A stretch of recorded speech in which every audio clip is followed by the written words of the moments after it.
लिया होगा, क्योंकि क्वेश्चंस आजकल सेम ही रहते हैं जब से पेपर ऑनलाइन हुआ है, हिंदी हो चाहे इंग्लिश हो। ठीक, फटाफट से क्वेश्चन पढ़ के बताइएगा। What is a short story which has animals as the main characters and teaches an explicit moral called.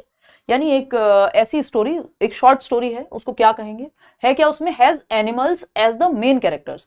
Animal जो है वो मेन कैरेक्टर है ना। वो कौन सी, मोगली में तो इंसान है मेन कैरेक्टर, मान लो इसी तरह की और भी कुछ आपको स्टोरीज मिल जाएंगी जिसमें एक एनिमल है, कोई शेर हो सकता है, कोई और हो सकता है, जो कोई फॉक्स हो सकती है, लोमड़ी हो सकती है, जो मेन कैरेक्टर हो, and teaches an explicit moral. अब एक आपको नैतिक शिक्षा दे करके जाता है ये कैरेक्टर। ठीक, इसको क्या कहेंगे। पहला है कि होता है ना अंत में मॉरल ऑफ द स्टोरी ये है ना, कि इससे हमने ये सीखा, ये कहानी हमें सिखाती है कि झूठ बोलना पाप है ना।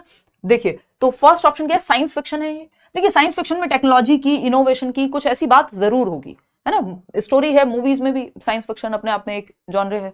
मतलब बहुत सारी मूवीज आप लोग देखते हैं, अभी शायद हमारे जो बॉलीवुड में आई थी, कल की नाम था आई थिंक, हाँ, तो कह सकते हैं उसको, तो मूवीज भी तो स्टोरीज ही है ना अपने आप में। तो साइंस फिक्शन तो ये नहीं है, क्योंकि यहाँ एनिमल्स की बात हो रही है और मॉरल ऑफ द स्टोरी की बात हो रही है। ठीक, ट्रैवलॉग। अब ट्रैवलॉग में भी क्या है, वृतांत है, यात्रा वृतांत है कि आप गए थे कहीं, फिर आपकी यात्रा ऐसी रही, ये इन लोगों से मिले, जो भी आप यात्रा के बारे में लिखते हैं। जबकि यहाँ एनिमल और उसकी दुनिया के बारे में बात हो रही है, मॉरल यानी सही और गलत के बारे में बात हो रही है, ना कि यात्रा के बारे में। फैंटेसी है, तो फैंटेसी में टोटल इमेजिनेशन होती है, या फिर फेबल है ना।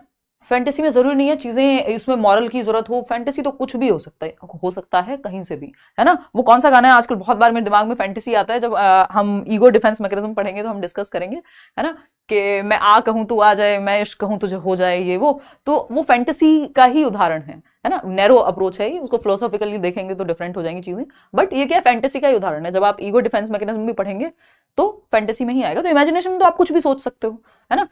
फिर आते हैं लास्ट ऑप्शन पे, जो कि सही भी है, फेबल। फेबल जो है एक कहानी है जिसमें एनिमल्स को एज मेन कैरेक्टर्स हम यूज करते हैं और लास्ट में कुछ एक मॉरल भी होता है। तो fourth option is the right answer over here. आगे बढ़ेंगे क्वेश्चन नंबर 3 पर। देखना क्वेश्चन नंबर 3 क्या है। ये कहता है which of the following statements are correct. क्या पूछा है, 4 स्टेटमेंट दिए हैं और 4 में से करेक्ट कौन सा है, यानी सही का चुनाव करना है आपको। फटाफट से बताओ। तो ए है dyslexia is a reading disorder, यानी पठन विकार है, डिसलेक्सिया में पढ़ने में दिक्कत होती है। हाँ, बात तो सही है। डिसलेक्सिक बच्चा तारे जमीन पर याद कीजिए, ईशान अवस्थी जो एग्जाम्पल है या जो कैरेक्टर है वहां पर, उसको रीडिंग डिसऑर्डर है, यानी पढ़ने में समस्या होती है, पढ़ने के अराउंड एंग्शियस फील करेगा बच्चा, रिवर्स पढ़ सकता है, बी को डी, 6 को 9, है ना, ये सब, 100 को वॉज को 100, डॉग को गॉड, ऐसा भी पढ़ सकता है रिवर्स में भी, और पढ़ने में कठिनाई होती है, रीडिंग डिसऑर्डर है डिसलेक्सिया, बिल्कुल सही है। Dysgraphia is a writing disorder, ये हम कल भी डिस्कस कर रहे थे पेडागोजी में भी कि डिसग्राफिया, ग्राफ की बात आ गई, ग्राफ किससे बनाओगे, हाथ से बनाओगे, दिमाग में याद रखोगे, राइटिंग की प्रॉब्लम है डिसग्राफिया, बात तो सही है ये भी। ठीक, फिर आता है थर्ड ऑप्शन, सी कहता है dysgraphia is a reading disorder, dyslexia reading disorder होता है ना कि डिसग्राफिया, ग्राफ का मतलब यहाँ राइटिंग से है, तो ये तो गलत हो जाएगा। Dyslexia is a writing disorder, नहीं, डिसलेक्सिया रीडिंग डिसऑर्डर है, तो सी और डी तो गलत हो गए। हमारे सामने बचते हैं 2 ऑप्शन, ए और बी, तो both A and B are correct, both A and B are correct. बात सही है, नहीं है, सही है। चलिए खैर आगे बढ़ते हैं नेक्स्ट क्वेश्चन पे। सी और डी तो गलत हो गए ना। क्वेश्चन नंबर 4 देखिएगा। रीटा एक गवर्नमेंट स्कूल टीचर है। Rita a government school teacher uses visual devices and language games to teach English to class 7th students. Which principle of teaching is Rita applying. मतलब Rita एक government school teacher है, visual devices का use कर रही हैं, देख करके बच्चा भाषा को सीख पाए, कुछ पिक्चर्स हो सकती हैं, कुछ और इस तरह के फ्लैश कार्ड्स हो सकते हैं, है ना। एंड लैंग्वेज गेम्स, अब गेम्स में आपका क्या कहेंगे उसको, अंताक्षरी हो सकती है इंग्लिश में, और 70 तरह के ऐसे लैंग्वेज गेम्स हो सकते हैं जिस 7th क्लास में वो यूज कर रही हैं भाषा को सिखाने के लिए। कौन सा प्रिंसिपल ऑफ इंग्लिश टीचिंग है या टीचिंग है, यानी कौन सा सिद्धांत है सिखाने का या पढ़ाने का। तो पहला ऑप्शन है principle of motivation and interest, यानी वो बच्चों को अभिप्रेरित भी रख रही हैं और उनकी रुचि भी बना के रखने की बात कर रही हैं। बात तो सही लग रही है, फिर भी बाकी के 3 ऑप्शन चेक करेंगे। सेकंड है प्रिंसिपल ऑफ को रिलेटिंग विद लाइफ, यानी जीवन से जोड़ रही हैं। क्या सिर्फ जीवन से जुड़ने की बात हो रही है यहाँ पे, लैंग्वेज गेम हमेशा जीवन से जुड़ेंगे, पता नहीं, हो भी सकता है। Principle of natural process, natural process ये एक प्राकृतिक प्रक्रिया है। Principle of practice and habit formation, bar bar repeat हो रही होती कोई चीज तो हम कहते हैं कि प्रैक्टिस एंड हैबिट फॉर्मेशन की बात हो रही है। ठीक, अब हमें इन तीनों ऑप्शंस में से बेस्ट ऑप्शन चाहिए, क्योंकि तीनों को ही हम डिनाई नहीं कर सकते बिल्कुल कि ये हो ही नहीं सकता, हो तो सकता है। ठीक, सॉरी, तो principle of motivation and interest, यानी एक तो बच्चे मोटिवेटेड होते हैं जब, और उनका इंटरेस्ट बढ़ता है जब उनको कोई चीज दिखा करके सिखाई जाए। जब हम कहते हैं कि लर्निंग स्टाइल्स हैं 3, सीखने के 3 स्टाइल्स हैं, अधिगम के 3 स्टाइल्स हैं, और फटाफट से आप मेरे साथ बताएंगे कि कौन से स्टाइल्स हैं। तो अधिगम शैलियां जिनको हम कहते हैं कि बच्चे 3 तरह से सीखते हैं, ज्यादातर बच्चे जो हैं वो 3 तरह से सीखते हैं, 3 मुख्य स्टाइल्स हैं सीखने की, ठीक, विजुअल, ऑरल और काइनेस्थेटिक, ठीक। अब विजुअल मतलब देख करके, बजाय कि बोलने के या कुछ लिखने के, आप कोई इमेज दिखा दीजिए, कोई नॉवल पढ़ने की बजाय आप पिक्चर दिखा दीजिए, ज्यादा लोग इंटरेस्ट लेंगे। रीजन क्या है, 65% जो लर्नर्स हैं उनका जो इंटरेस्ट है वो विजुअल लर्निंग स्टाइल है उनका, उनको दिखा करके कोई चीज सिखा दो तो भूलते नहीं है, यानी पिक्चर दिखा दीजिए, जो मैं भी पीपीटीज में बहुत यूज करती हूँ, अगर आप कोई पिक्चर दिखा देंगे तो वो ज्यादा याद रहता है बजाय कि कोई शब्द लिखने के। तो 65% जो लर्नर्स होते हैं उनका learning style visual learning style है। फिर आता है ऑरल, ऑरल बोले तो ऑडियो से संबंधित है, यानी सुन करके, श्रव्य अधिगम करता है एक तरह से, तो ये है 30% लोग।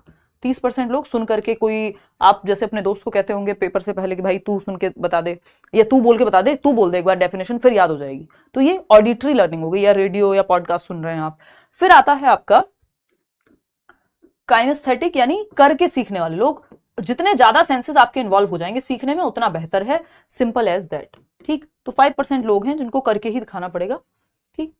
तो विजुअल में इंटरेस्ट क्रिएट हो जाएगा, इतनी बात तो पक्की है ना, और मोटिवेटेड भी होगा बच्चा, क्यों, क्योंकि गेम्स में सबको मजा आता है, बच्चा है तो गेम्स में तो मजा आएगा ही।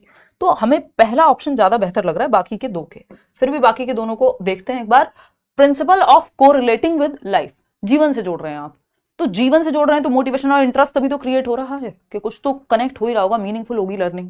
प्रिंसिपल ऑफ नेचुरल प्रोसेस, तो नेचुरल प्रोसेस एज सच, मतलब इसको जनरली हम स्किल्स के बेसिस पे देख लेते हैं कि भाई नेचुरली वो सुन भी रहा है, बोल भी रहा है, सारी स्किल्स एक साथ आ रही हैं, तो उस सेंस में ये पूछ लिया जाता है, ठीक है ना। आज सर ने 4 लर्निंग स्टाइल बताए थे, नेहा 400 भी बताए जा सकते हैं, अलग अलग राइटर, अलग अलग लोग अलग अलग लर्निंग स्टाइल्स बताते हैं। ये जो मुख्य 3 हैं उनकी बात हम करते हैं, है ना। साइकोलॉजी ऐसा विषय नहीं है, या पेडागोजी की भी अगर हम बात करें, इतने सारे सिद्धांतकार हैं, अलग अलग लोगों ने अलग अलग सेम चीज पे अलग अलग बात कही है। वही जो स्टेजेस ऑफ डेवलपमेंट है, किसी के हिसाब से 3 है और किसी के हिसाब से 4 है और किसी के हिसाब से 14 भी है ना।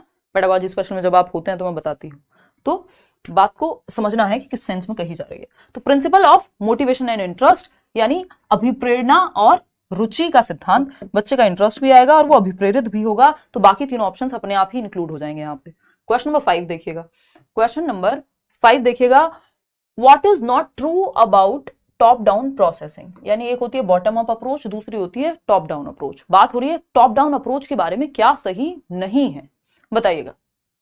आपके नेम से बहुत सारे फेक चैनल्स बने हुए हैं, आपके स्टूडेंट्स बनाते हैं, अगर अंटिल अनलेस जब तक करेंगे इस पे बात।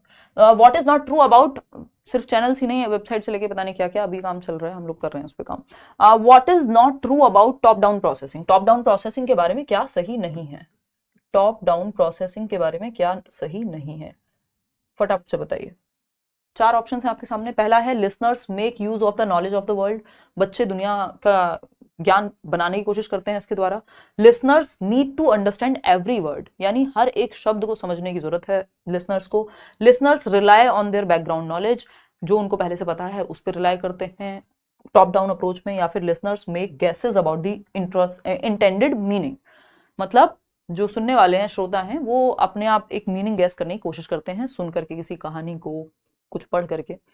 हाँ ठीक है, अब यहाँ पे पहले तो हमें ये समझना होगा टॉप डाउन और बॉटम अप है क्या, तब हम सही उत्तर तक पहुंच पाएंगे, ठीक है ना। जब हम बात कर रहे हैं टॉप डाउन अप्रोच की या बॉटम अप अप्रोच की, तो टॉप डाउन ही समझ लेते हैं पहले, टॉप डाउन अप्रोच, और दूसरी है bottom up approach. Bottom up approach ये हिंदी में भी आता है, इंग्लिश में भी आता है, ठीक, बात सही है नहीं?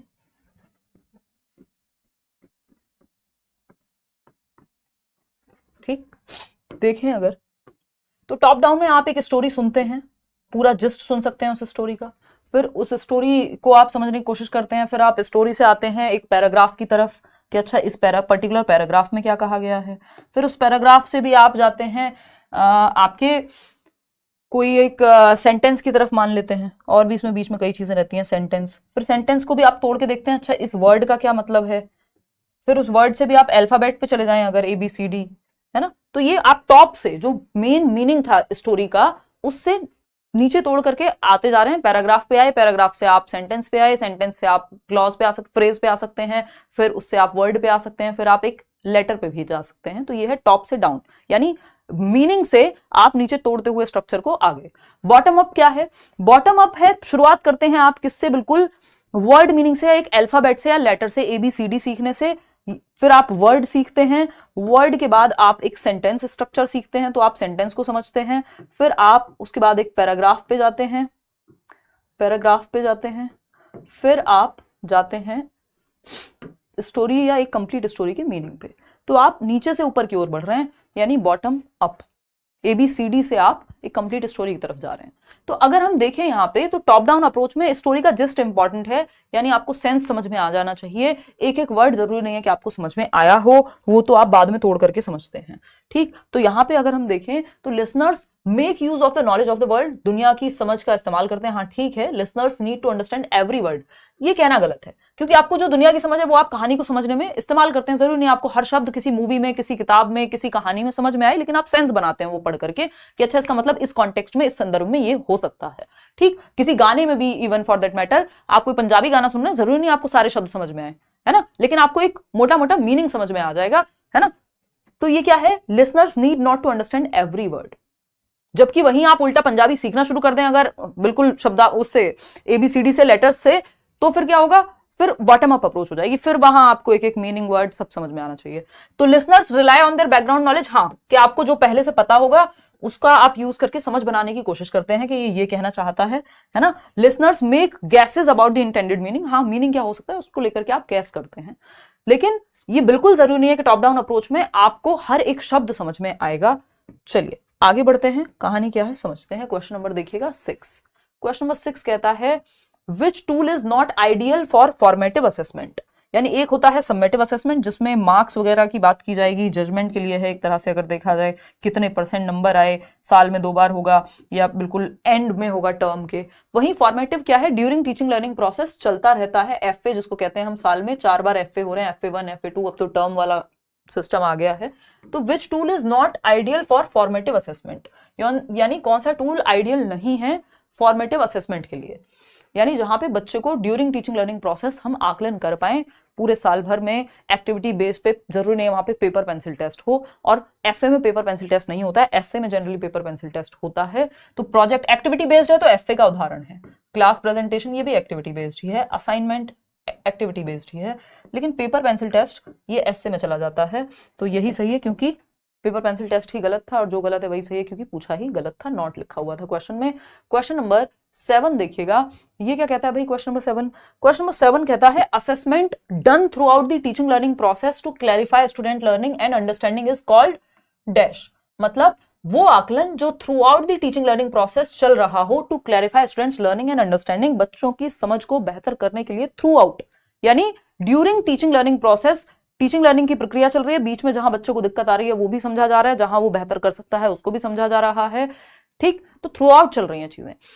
तो असेसमेंट इन लर्निंग है या असेसमेंट एज लर्निंग है, फॉर है या ऑफ है? ऑफ लर्निंग आफ्टर होगा, थ्रू आउट नहीं चलेगा। आफ्टर टीचिंग लर्निंग प्रोसेस आपको टेस्ट लेना है, देखना है कितने नंबर आए, वो ऑफ लर्निंग है। SA का उदाहरण है, यहाँ पे हमें FA यानी फॉर्मेटिव रचनात्मक आकलन का उदाहरण चाहिए। असेसमेंट एज लर्निंग होता है सेल्फ असेसमेंट, बच्चा खुद का आकलन खुद से करे। Assessment for learning, assessment for learning क्या है भाई? सीखने के लिए आकलन, ये बिल्कुल सही है। ड्यूरिंग टीचिंग लर्निंग प्रोसेस यानी through out teaching learning process ये प्रक्रिया चल रही है ना, बच्चों को कहाँ इंप्रूवमेंट की जरूरत है, कहाँ वो फीडबैक की जरूरत है, ये सारी चीजें इसमें आ जाएंगी। इन लर्निंग तो चैप्टर में ही इंक्लूडेड होता है, तो इसलिए वो आएगा नहीं यहाँ पे। तो असेसमेंट फॉर लर्निंग इसका उदाहरण है, फॉर लर्निंग का ये उदाहरण है। क्वेश्चन नंबर 8 देखिएगा, ये क्या कहता है भाई? क्वेश्चन नंबर 8 कहता है learners should be exposed to language, यानी भाषा का उनको माहौल मिलना चाहिए, ठीक है। And errors are evidence that learning is taking place is advocated by, यानी बच्चों को आपको भाषा का माहौल देना चाहिए। एंड एरर्स यानी जो गलतियां उनसे हो रही हैं, आर एविडेंस, वो ये सबूत है इस बात का कि लर्निंग हो रही है, यानी बच्चा अगर सीखेगा नहीं तो गलती भी नहीं होगी, गलती हो रही है इसका मतलब सीख तो रहा है, ठीक है ना, सीख तो रहा है। तो learners should be exposed to language and errors are evidence that learning is taking place, advocated by. कौन लोग कहेंगे कि अगर गलतियां हो रही हैं तो बच्चा सीख रहा है, और लैंग्वेज का उसको एक्सपोजर दीजिए, स्पेस दीजिए, माहौल दीजिए लैंग्वेज का बच्चे को, तभी वो बच्चा भाषा सीखेगा। तो ह्यूमनिस्ट पर्सपेक्टिव है ये, मानवतावादी। साइको एनालिस्ट यानी मनोविश्लेषणवाद। देखिए ह्यूमनिस्ट आपको जनरली ये इज्म नहीं पढ़ने होते हैं, स्कूल्स ऑफ साइकोलॉजी नहीं पढ़ने होते हैं। जब पेडागोजी स्पेशल या आप सीटेट के बाद की तैयारी करते हैं तो ये मैं स्कूल्स ऑफ साइकोलॉजी सारे डिस्कस करती हूँ, पहला ही चैप्टर है ना। तो मानवतावादी लोग ये मानते हैं कि ह्यूमंस इनहेरेंटली अच्छे ही होते हैं, और बाकी तो सिचुएशन है, ये है वो है, और इसमें कार्ल रॉजर्स आपके अब्राहम मैस्लो आ जाते हैं, तो आपको वो जानना नहीं है। और ये ह्यूमनिस्टिक थॉट नहीं है कि लैंग्वेज के बारे में बात करना। लैंग्वेज दिमाग से जुड़ी हुई एक चीज है, और कॉग्निटिविस्ट लोग यहाँ पे ऐसी बात करेंगे, ना कि साइको एनालिस्ट। सिगमंड फ्रॉइड यहाँ पे आ जाएंगे, मन के विश्लेषण की बात करेंगे, सपनों का मनोविज्ञान या इंटरप्रिटेशन ऑफ ड्रीम्स की बात करेंगे, कॉन्शियस सबकॉन्शियस अनकॉन्शियस माइंड की बात करेंगे, इड ईगो सुपर ईगो की बात करेंगे, डिफेंस मैकेनिज्म की बात करेंगे, तो ये अलग ही कहानी चली जाएगी। बिहेवियरिस्ट जो है वो तो भाई कंडीशनिंग की बात करेंगे, रट्टा लगवाओ, 2 एकम 2, 2 दूनी 4, रिपीट कराते रहो, हैबिट फॉर्मेशन करा दो, ये करा दो, वो करा दो। इसको भी हम बहुत अच्छा नहीं मानते एजुकेशन के लिए। कॉग्निटिविस्ट लोग हैं जो ये कहेंगे कि गलतियां सीखने का ही हिस्सा हैं, और आप माहौल दीजिए तो हमारा ब्रेन जो है इंफॉर्मेशन को एब्जॉर्ब करेगा। थिंकिंग ब्रेन क्या है, कंप्यूटर की तरह है जिसमें चीजें जो है इंफॉर्मेशन को प्रोसेस करना, रिटेन करना, समझ बनाना, थिंकिंग, रीजनिंग, प्रॉब्लम सॉल्विंग, ये सब पे ध्यान देंगे कॉग्निटिविस्ट लोग। और एक नॉम चॉम्स्की भी आपकी कहीं ना कहीं कॉग्निटिव साइकोलॉजिस्ट कह सकते हो आप उनको, हालांकि वो नेटिविस्ट माने जाते हैं लैंग्वेज को लेकर के। यानी नेटिविस्ट वो लोग जो कह रहे हैं कि इनेट क्षमता है आपके ब्रेन में भाषा को एक्वायर करने की। तो ये संज्ञानवादी हैं, कॉग्निटिविस्ट लोग हैं जो ये कहेंगे कि भाषा के लिए आप एक्सपोजर दीजिए, और गलती हो रही है इसका मतलब सीख रहा है बच्चा। क्वेश्चन नंबर 9 देखिएगा, ये क्या कहता है, creativity in language education is, यानी रचनात्मकता भाषा की शिक्षा में क्या है। पहला है classroom activity using new methods of teaching, यानी आप क्लासरूम एक्टिविटी करा रहे हैं कुछ नए मेथड्स का इस्तेमाल करके, यानी क्रिएटिविटी यानी आउट ऑफ द बॉक्स कुछ नया करने की कोशिश कर रहे हैं। बात तो सुंदर लग रही है देखने में, फिर भी सेकंड ऑप्शन देखेंगे, classroom material using communicative language teaching, CLT का इस्तेमाल कर रहे हैं आप। कम्युनिकेटिव लैंग्वेज टीचिंग होता है आप कम्युनिकेशन को माध्यम बना करके भाषा सिखा रहे हैं, यानी बच्चे आपस में चर्चा कर रहे हैं, क्लास में कम्युनिकेट कर रहे हैं, जिस भाषा को आप सिखाना चाहते हैं उस भाषा में, यानी वो कम्युनिकेट कर रहे हैं। मान लीजिए इंग्लिश आप सिखाना चाह रहे हैं तो इंग्लिश में बच्चे बातें कर रहे हैं, ठीक। फिर आता है open ended classroom task which allow for different interpretations and answers, यानी ऐसे टास्क दीजिए जहां पे ओपन एंडेड टास्क हैं, बच्चे को डिफरेंट डिफरेंट तरीके के काम करने हैं या एक्टिविटी करनी है, जिसमें वो अलग अलग मीनिंग या अलग अलग दिशाओं में जा सकता है, नई चीजें एक्सपेरिमेंट कर सकता है। उससे क्या होगा, डिफरेंट इंटरप्रिटेशंस एंड आंसर्स आएंगे, वो अलग अलग विचार करेगा, अलग अलग चीजें लिखेगा, सोचेगा, एक्सप्रेस करेगा। यहां पे क्रिएटिविटी निकल के आ रही है, क्यों, क्योंकि ये आउट ऑफ द बॉक्स या डाइवर्जेंट थिंकिंग की बात हो रही है, यानी दिशाओं में सोचने की बात हो रही है। बात सही है नहीं है। फिर आता है fourth option, merging elements from different subjects to understanding something, यानी आप एलिमेंट्स मर्ज कर दिए आपने एक साथ और कुछ समझने के लिए, तो इसमें क्रिएटिविटी कुछ नया निकलने की बात नहीं हो रही है। तो ओपन एंडेड थॉट रखिए या डाइवर्जेंट थिंकिंग रखिए, अपसारी चिंतन जिसको हम कहते हैं, दिशाओं में सोचिए तो क्रिएटिविटी आएगी, कुछ नया निकल करके आएगा, ठीक। कम्युनिकेटिव लैंग्वेज टीचिंग से वो भाषा तो नेचुरली सीख जाता है, लेकिन कुछ नया निकल के आएगा ये जरूरी नहीं है। न्यू मेथड्स का इस्तेमाल कर देंगे तो क्रिएटिविटी आ ही जाएगी, इसकी भी कोई गारंटी नहीं है जब तक आप बच्चों को दिशाओं में सोचने के लिए मौका नहीं देंगे। तो third option is the right answer. आप उनको डिफरेंट गेम्स के लिए कह सकते हो, डिफरेंट प्रोजेक्ट्स के लिए कह सकते हो, जिससे वो दिशाओं में सोचें। क्वेश्चन नंबर 10 देखिएगा, ये कहता है विच is a tool that allows for a number of synchronous and asynchronous online teaching opportunities. अब इसका पहले आप जवाब देंगे तब हम समझेंगे ये सिंक्रोनस और एसिंक्रोनस होता क्या है, ठीक ना। फटाफट से बताएं।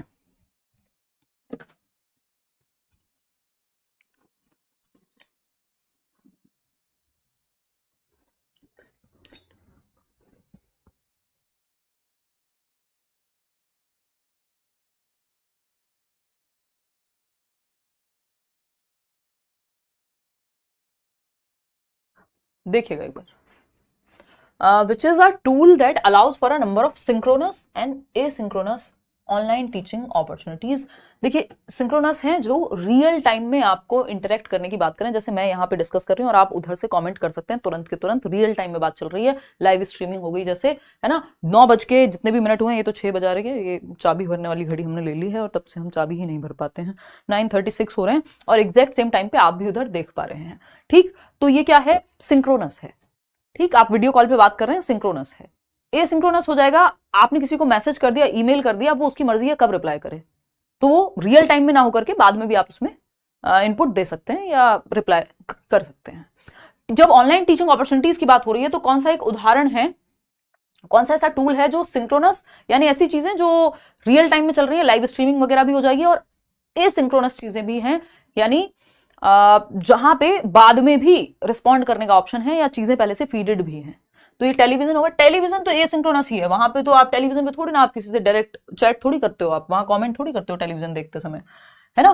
पेडलेट टेक्स्ट बुक भी अगेन वन वे ही है, वो एसिंक्रोनस ही है। रेलवे टिकट बात थोड़ी करेगा आपसे रेलवे टिकट दोनों तरफ से। तो ये पेडलेट करके जो है एक ऑनलाइन वेबसाइट है, ऑनलाइन प्लेटफॉर्म है, जहां पे सिंक्रोनस और एसिंक्रोनस दोनों ही तरह के टूल्स जो है आपको मिल जाएंगे टीचिंग लर्निंग के लिए। एसिंक्रोनस आपकी स्ट्रीमिंग हो सकती है या बाकी चीजें हो सकती हैं। और इसमें एक पिक्चर मैंने लगाई थी जिसमें उदाहरण था कि आपको कुछ समझना है तो वहां लिखा हुआ भी मिल जाएगा, और आपको चैट करनी है तो वो सब ऑप्शंस भी मिल जाएंगे। तो ये थोड़ा out of the box question उन्होंने पूछ लिया। क्वेश्चन नंबर 11 देखिएगा, what is not true about errors in a language या एरर्स इन लैंग्वेज लर्निंग। जब आप भाषा सीख रहे हैं तो गलतियों के बारे में, त्रुटियों के बारे में क्या बात सही नहीं है, नॉट पूछा है हमसे। एरर्स, फर्स्ट ऑप्शन है, errors are crucial aspect of the language learning process, यानी जो गलतियां हैं, जो त्रुटियां हैं, वो महत्वपूर्ण हैं सीखने की प्रक्रिया में, अधिगम की प्रक्रिया में। बात तो सही है, लेकिन हमको सही चाहिए कहां, हमको चाहिए गलत, हमको चाहिए रेड फ्लैग, यहाँ पे ग्रीन नहीं चलेगा। देखिएगा एक बार, errors help to understand the process of second language acquisition, यानी जो गलतियां हैं वो दूसरी भाषा के एक्विजिशन को समझने में मदद करती हैं। हाँ भाई, गलतियां तो मदद करती हैं।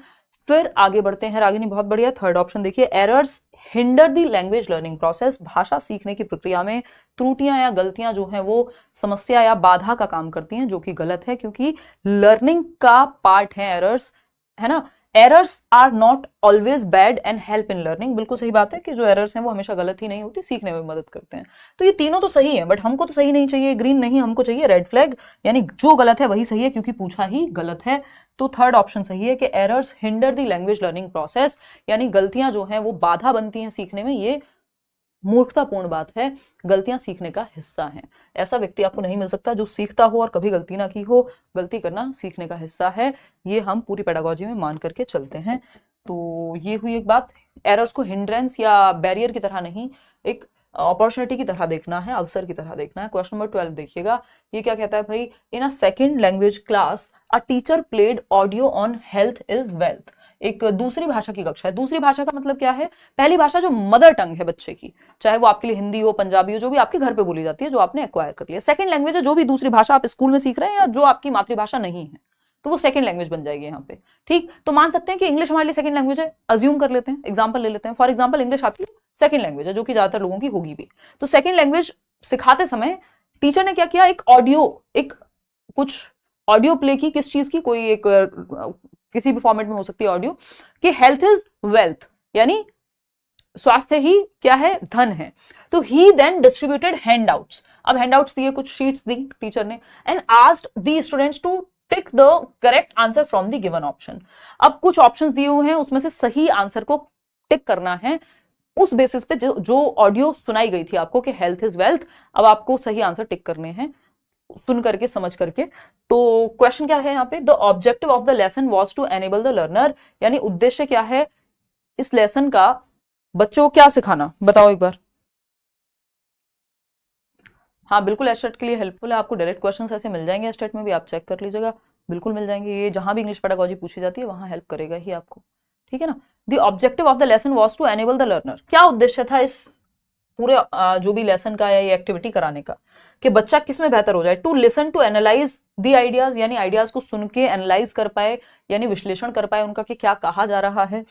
सेकेंड ऑप्शन है to memorise the lesson on health and wealth. देखिए, हमको रट्टे नहीं लगवाने, बच्चों को पैसिव नहीं रखना है, मेमोराइज में तो सिर्फ याद करने की बात होती है, तो याद करना बहुत अच्छा नहीं मानेंगे हम।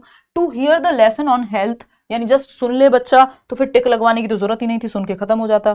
फोर्थ ऑप्शन है to engage the learners with a task, यानी बच्चों को आप एक टास्क में एंगेज कीजिए, इन्वॉल्व कीजिए, जो कि हमें सुंदर लग रही है बात, लेकिन सिर्फ एंगेज करने की बात होती तो ये असेसमेंट की क्या जरूरत थी। जब हम यहाँ पे आकलन भी कर रहे हैं कि सही आंसर को वो टिक करे, पहले सुन के समझे, एनालाइज करे, फिर एनालाइज करके बताएगा कि क्या सही है और क्या गलत है। भाई जब आप विश्लेषण करेंगे तभी तो पता लगेगा कि ये सही है, ये नहीं ऐसे होगा। तो यहाँ पे एनालिसिस भी काम में आ रहा है। एंगेजमेंट तो अपने आप हो जाएगा एनालिसिस में, बच्चा एंगेज नहीं होगा तो वो एनालाइज कर ही नहीं पाएगा, यानी संलग्न नहीं होगा तो नहीं विश्लेषण कर पाएगा।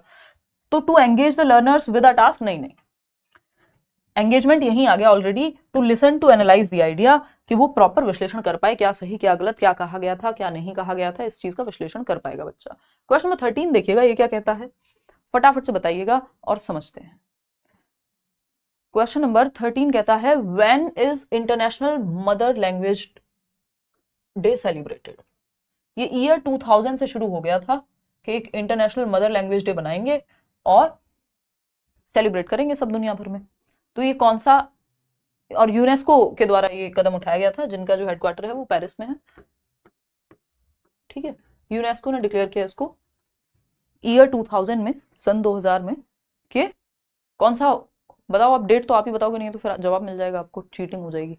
Who is when is, दिमाग कहाँ है मेरा, when is international mother language day celebrated. तो सिंपल है इसका जवाब, फैक्चुअल क्वेश्चन है, 21 फरवरी, यानी 21 फरवरी सन 2000 से ये शुरू हुआ, ईयर 2000 से यूनेस्को के द्वारा इंटरनेशनल मदर लैंग्वेज डे बना दिया, मातृभाषा दिवस कह लीजिए आप इसको, अंतरराष्ट्रीय। क्वेश्चन नंबर 14 देखिएगा, identify the type of email you would write if you were writing to a colleague who is your friend.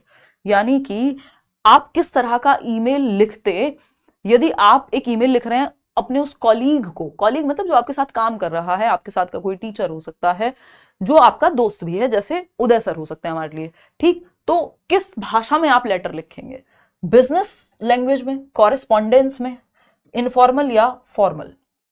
अब यहां पे अगर इन्होंने ये मेंशन नहीं किया होता कि colleague who is your friend, तो बात काम की हो रही थी, तो ये फॉर्मल लेटर हो जाता, औपचारिक। लेकिन क्योंकि who is your friend, friend का भी एंगल दे दिया, तो ये इनफॉर्मल हो जाएगा लेटर, क्योंकि दोस्तों से अनौपचारिक रूप से बात होती है, हाय हेलो कैसे हो, ये वो इधर उधर की फालतू बातें भी आप चार कर लेते हैं, जबकि जहां पे आप फॉर्मल हैं, औपचारिक हैं, तो वहां आप लिमिटेड बात करते हैं, ठीक। तो third option is the right answer. Question number 15 देखिएगा, ये क्या कहता है, using everyday objects to teach language is called. यानी आप एवरीडे ऑब्जेक्ट्स का इस्तेमाल कर रहे हैं, कि आप ये पेन ले गए क्लासरूम में, ये मग ले गए मान लीजिए, ठीक है, क्लासरूम के अंदर ये बॉटल लेके चले गए, तो इन एवरीडे ऑब्जेक्ट्स को यूज करना क्लासरूम में क्या कहलाएगा, सिंपल बताइए।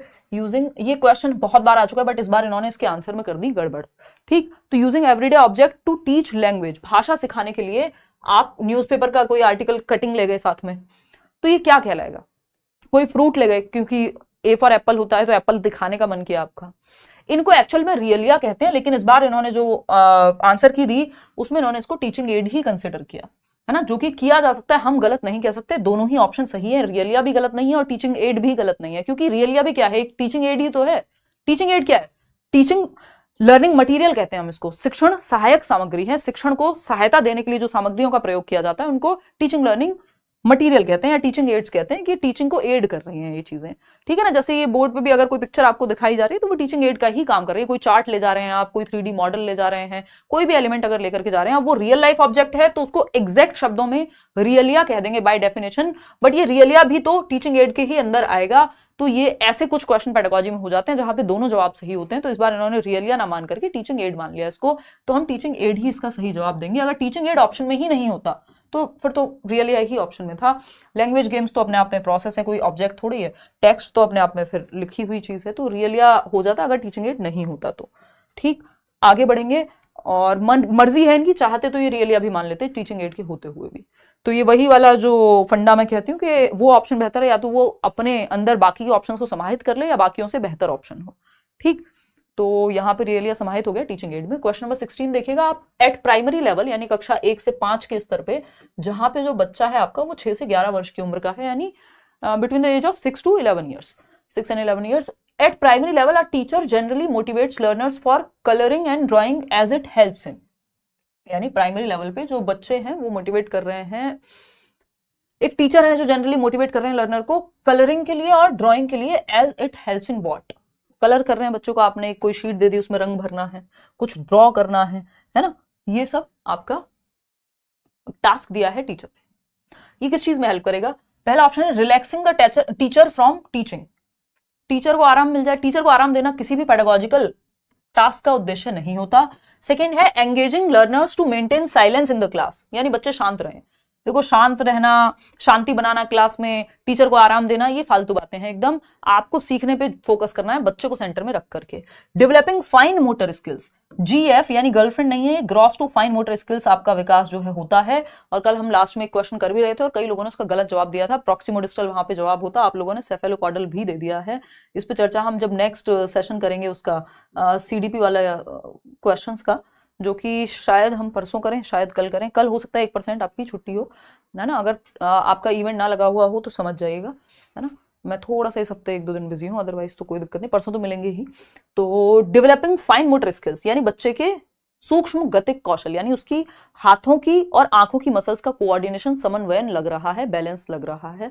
हाँ बिल्कुल ऐसा ही होगा, जब कलर करेगा बच्चा तो हैंड आई कोऑर्डिनेशन ही लगेगा, जब वो स्केच करेगा तब भी यही लगेगा, ड्राइंग करेगा तब भी यही लगेगा। तो ये बात तो सही है कि हम छोटे बच्चों को ऐसी एक्टिविटीज देते हैं जैसे क्ले मिट्टी से खेलना, कुछ बनाना, लिखना, रंग भरना, है ना। ये सब चीजें किस लिए, ताकि उनकी फाइन मोटर स्किल्स बेहतर हो सके, लिखना पढ़ना, ये सब बेसिकली लिखना, और ये जो हैंड्स और आई का कोऑर्डिनेशन है वो बेटर हो सके। ठीक, एंटरटेन करना कोई पर्पस नहीं, यहाँ पे सिखाना पर्पस है, सिंपल बात। तो third option is the right answer. Question number 17 देखिएगा। क्वेश्चन नंबर 17 कहता है the statements that describe the knowledge, skills and attitudes that student should acquire by the end of a particular class और course come under what. यानी ऐसे statement जो describe करते हैं, बताते हैं the knowledge, skills and attitudes that student should acquire by the end of a particular class, एक class के या फिर एक कोर्स के अंत में। यानी आप तीसरी कक्षा में हैं तो बच्चा तीसरी कक्षा के या थर्ड क्लास के एंड तक ये चीजें सीख ले, ये स्किल्स एक्वायर कर ले, है ना, इतने वर्ड मीनिंग उसको पता हो, ये एटीट्यूड उसके अंदर आ जाए, ये नॉलेज उसकी डेवलप हो जाए। इस तरह का टास्क जो है वो किस चीज के अंदर आएगी, इस चीज की नॉलेज, क्या कहेंगे इसको।